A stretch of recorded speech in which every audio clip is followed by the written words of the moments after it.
कबीरा खड़ा बाजार में, लिए लुकेठा हाथ, जो घर फूके आपनो चले हमारे साथ। यहाँ पर कबीरदास जी कह रहे हैं कि हमारे साथ जो सतपथ पे चलना है, जो दुनिया के लिए जीने की कला है, वह हमें अगर सीखना है, परोपकार करना है, भगवान की भक्ति करना है, ऐसे मार्ग पर हमें यदि जब चलना होता है तो हमारी चिंता का सबसे बड़ा कारण होता है कि हमारा घर, वहाँ ये बिगड़ रहा होगा, वहाँ ये परेशानी होगी, हमारे बच्चों को परेशानी होगी, हमारे घर में किसी ने अतिक्रमण तो नहीं कर लिया, आदि आदि तमाम समस्याएं हमें चिंतित करती रहती हैं।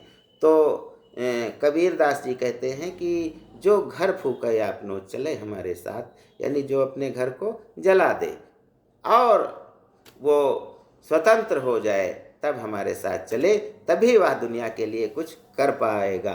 तो इसका यहाँ पर मतलब ये है कि घर फूकने से मतलब ये नहीं है कि आप आग लगा दें। इसका मतलब है कि उसकी जब चिंताएं जो हैं हमें नहीं आनी चाहिए, क्योंकि उनकी चिंता होंगी तो हम समाज के लिए, देश के लिए कुछ नहीं कर सकेंगे। तो इस प्रकार से ये चिंताओं को यदि दूर भगाना है तो उसके लिए हमें उन कारणों को ध्यान देना चाहिए, उन कारणों पर प्रकाश डालना चाहिए जो चिंता का कारण बने हुए हैं, और इसके लिए सबके साथ मिल करके सीधी बात करनी चाहिए।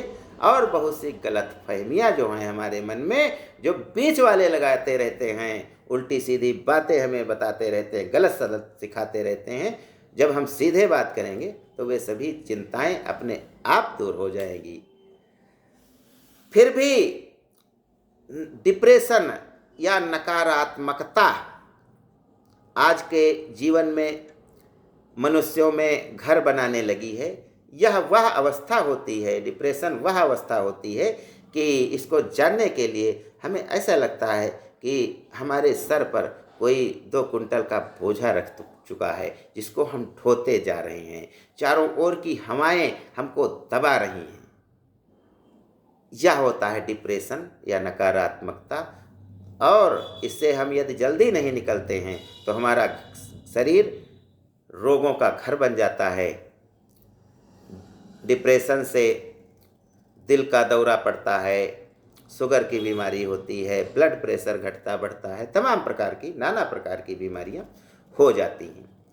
तो यदि यह उदासी, यह नकारात्मकता दूर करना है तो मैं उनके लिए कहना चाहता हूँ, हो के मायूस न यूँ शाम से ढलते रहिए, हो के मायूस न यूँ शाम से ढलते रहिए, जिंदगी भोर है सूरज से निकलते रहिए। एक ही ठाव पे ठहरेंगे तो थक जाएंगे, धीरे धीरे ही सही राह पे चलते रहिए। यानी सच्चे मार्ग पर हम चलते रहें और कुछ नहीं करना है। इसके आगे देखते हैं, आपको ऊंचे जो उठना है तो आंसू की तरह, दिल से आंखों की तरफ हंस के उछलते रहिए। आपको ऊंचे जो उठना है तो आंसू की तरह दिल से आंखों की तरफ हंस के उछलते रहिए।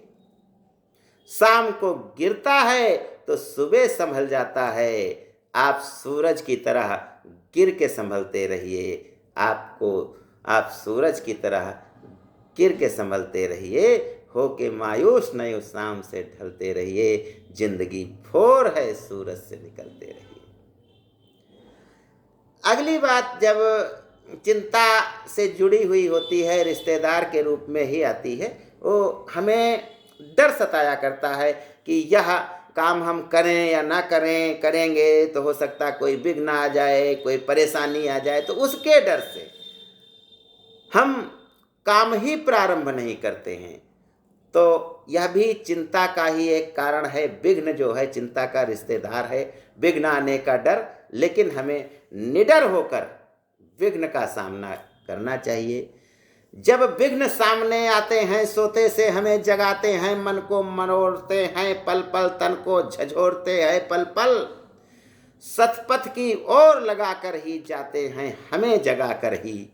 है कौन विघ्न ऐसा जग में टिक सके वीर नर के मग में। खम ठोंक ठेलता है जब नर पर्वत के जाते पांव उखड़। मानव जब जोर लगाता है पत्थर पानी बन जाता है। तो इस प्रकार से हम संकल्प लें कि मनुष्य से बढ़कर कौन है, और विघ्न जो परेशानियां हैं वे दूर करने के लिए ही तो हम धरती पर आए हैं। अपने अपने हिसाब से करेंगे। अगली बात है कि हमें डर लगा करता है, हर काम करने से पहले डर लगा करता है कि यार उन अधिकारी के सामने हम कैसे जाएं, हम तो बहुत परेशान हैं, डरे हुए हैं। लेकिन हमें डरना नहीं है, हमें निडर होके जीना है। समझो समझो ना लभ्य किसी धन को, नर हो न निराश करो मन को। कुछ काम करो कुछ धाम करो, जग में रहकर कुछ नाम करो। तो ऐसा जब हम करेंगे तो भय अपने आप ही दूर हो जाएंगे। तो अब हम ये जान गए हैं कि अगर चिंता और चिंता के उन कारणों, चिंता के लोभ, इच्छाएं और दुनिया क्या कहेगी, ऐसी बातें पर हम विजय प्राप्त करना चाहते हैं, निराशा, डर, भय, इन सब से हम आगे बढ़ना चाहते हैं, तो हम ये कहना चाहते हैं कि हमें प्रकृति से सीख लेनी चाहिए। हमें जो मनुष्य कुछ करके गए हैं उनसे सीख लेनी चाहिए। एक पेड़ भी है, वह भी सर्दी, गर्मी, धूप सह करके छाया पहुंचाता है। तो हम तो मनुष्य हैं। जग में सचर अचर जितने हैं सारे कर्म निरत हैं। धुन है एक न एक सभी की, सबके निश्चित व्रत हैं। जीवन भर आतप सह वसुधा पर छाया करता है। तुच्छ पत्र की भी स्वकर्म में कैसी तत्परता है। एक पत्ते की भी कर्म में कैसी तत्परता है। जीवन भर आतप सहता, गर्मी सहता, धूप सहता है, लेकिन पृथ्वी पर छाया कर रहता है।